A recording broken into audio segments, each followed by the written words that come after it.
मई 2026 में ना क्रिकेट जगत में एक ऐसी तहलका मचाने वाली खबर आई जिसने सबको हैरान कर दिया।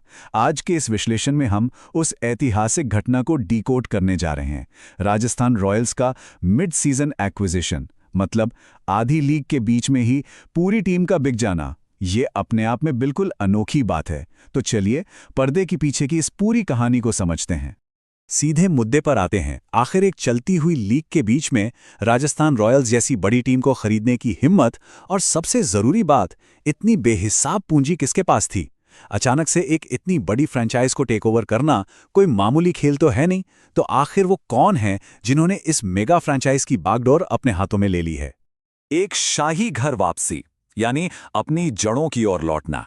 दरअसल यहां एक बहुत ही गहरा और पुराना कनेक्शन जुड़ा हुआ है। स्टील मैग्नेट लक्ष्मी निवास मित्तल, जिन्हें पूरी दुनिया स्टील किंग के नाम से जानती है, आज भले ही लंदन में बैठकर आर्सेलर मित्तल का अपना विशाल साम्राज्य चलाते हैं, लेकिन उनकी जड़ें सीधे तौर पर राजस्थान से जुड़ी हैं। उनका जन्म 1950 में राजस्थान के चुरू जिले के सादुरपुर कस्बे में एक मारवाड़ी परिवार में हुआ था, और अब मई 2026 में राजस्थान रॉयल्स को खरीदकर उन्होंने एक तरह से अपनी मिट्टी की तरफ एक शानदार वापसी की है।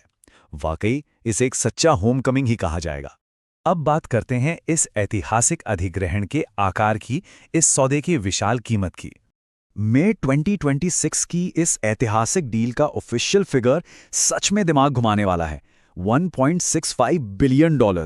अगर इसको भारतीय रुपए में समझें तो ये रकम लगभग 15,660 करोड़ रुपए बैठती है। सोचिए, ये सिर्फ एक आम खरीद फरोख्त नहीं है, ये एक ऐसी भारी भरकम रकम है जो सीधे तौर पर इस फ्रेंचाइज की जबरदस्त ब्रांड वैल्यू और आने वाले समय में इस खेल के फ्यूचर पोटेंशियल को दर्शाती है। आइए समझते हैं हिस्सेदारी का बंटवारा और नया मालिकाना हक अब किसके पास है। इस नए शक्ति संतुलन को समझना काफी दिलचस्प है।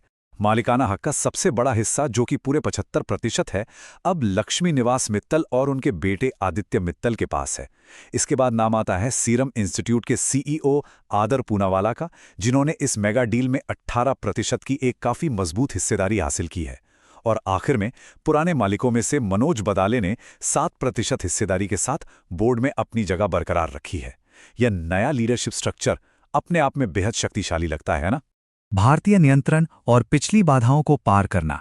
ये डील इसलिए भी खास है क्योंकि इससे पहले कल सोमानी के नेतृत्व में एक यूएस कंसोर्शियम ने इस फ्रेंचाइज को खरीदने की पूरी कोशिश की थी, लेकिन वो कोशिश जटिल रेगुलेटरी मुद्दों और फंडिंग की समस्याओं के कारण अटक गई।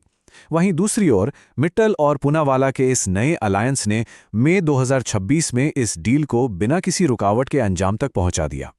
इस पूरे घटनाक्रम से सबसे बड़ा बदलाव जो निकल कर आया है वो ये कि राजस्थान रॉयल्स का पूरा कंट्रोल अब वापस भारतीय मूल के हाथों में आ गया है।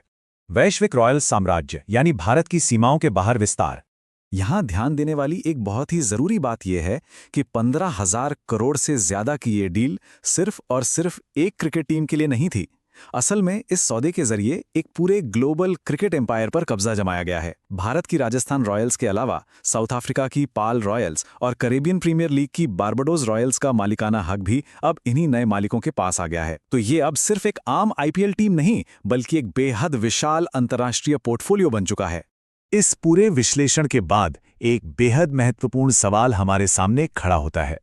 मित्तल और पूनावाला परिवारों की इस बेहिसाब आर्थिक ताकत और इस नई इंडियन ओरिजिन ओनरशिप के साथ ग्लोबल फ्रेंचाइज क्रिकेट के भविष्य का परिदृश्य आखिर किस तरह से बदलेगा?